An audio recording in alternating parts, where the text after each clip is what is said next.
Hey,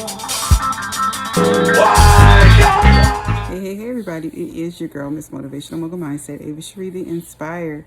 How you guys doing? I am on my road to recovery. I just have to stress less, pay attention to what I'm doing physically, and be obedient to my body. So that's where I'm at. So I wanted to come for this Wake Up Wednesday because I don't know if you guys been experiencing a lot of turmoil in your relationships or misunderstandings in the atmosphere, the breakdown of communication. But I have, even on my fast and detox, I have gotten stressed out. I have been responding to and being reactive to a lot of emotional conversations and situations that I otherwise would not like to be. So I've been prayerful and repenting and forgiving myself of not resting and being slow to speak, slow to become angry, and slow to listen. With that, I had a situation for today about being vulnerable, but also ministry starting at home. Conversations many of us are having as coaches, mental health clinicians, friends, families, pastors, servants, whatever, right? We give a lot of opinion, we give a lot of support, we give a lot of help, and oftentimes a lot of us mean it from a good place. However, a lot of times we also hear that ministry starts at home, meaning take your own advice or apply your own principles to yourself. With me, in all the hundreds of videos and vlogs that I've ever done, speaking engagements I've ever done, I always say I and we because I'm a part of the assembled body. I'm a part of the movement. I do not see myself on the outside looking in, throwing stones to tear someone down. My gift is words. My gifts are not my own, so I have to be careful of how I use them. But in responding to people that may misuse theirs or disagree with you, you still have to check yourself.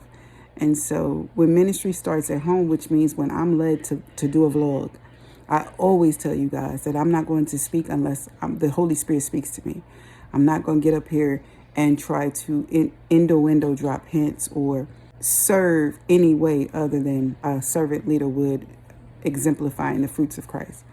So ministry does start at home because every time God gives me a word for other people, it chastises me first. It convicts me first. It has me introspectively look within my own walk, my own spiritual journey. I have to go study sometimes. I have to get clarity often, a lot of times. And I'm okay with that because that's the way it should be. So when someone suggests that you don't take your own advice or ministry starts at home, or they assume from a snapshot of something, they assume that's not what you do, when the body of work that you do and who you are and your character says otherwise. We have to learn that sometimes we just can't be as vulnerable as we would want in certain spaces. And certain spaces aren't safe places because we're assuming that everyone has the same type of heart and pulse to empathy, compassion towards one another. We're assuming that we're in a safe place as servant leaders, as warriors, as strong people, that iron is sharpening that iron. However, sometimes we don't discern everything in a short time of getting to know one another or just ministering to someone on the street or in church. You're just getting a snapshot and a glimpse of the issue. God only shows everyone in part. And sometimes the iron that is used to sharpen the iron, some people are using the iron to use it as a dagger to stab them as well. Some people have the need to be dominant. Some people have the need to be right.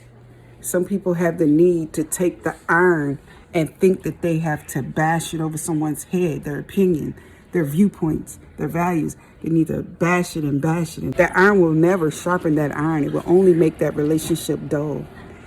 It will only take away the substance of your voice in that situation. It will not empower by doing it like that. We are to call one another to correction in decency and order, in love and kindness, all of the fruits of the Spirit. So make sure that you choose your vulnerability, your choice to be vulnerable in a very safe place, trusted place. Even if you have to get checked a little bit, chin checked like we all do, make sure that the check is coming from a spirit of peace and love commitment and dedication, not gossip, not picking up the phone telling somebody else's business, not doing it maliciously. That's not integrity. That's not good character. And should nobody have to figure that out after they've been vulnerable with you. You've now victimized somebody at the hands of your own pride and your own ego. All right, so let's tighten up so we won't have so many miscommunications, so we can do the work of the Lord, so we can be our brothers and sisters keepers, all right? Until next time, this is your girl, Miss Motivational Mogul Mindset, Ava Sheree, the Inspired. God's love and God's peace to you all.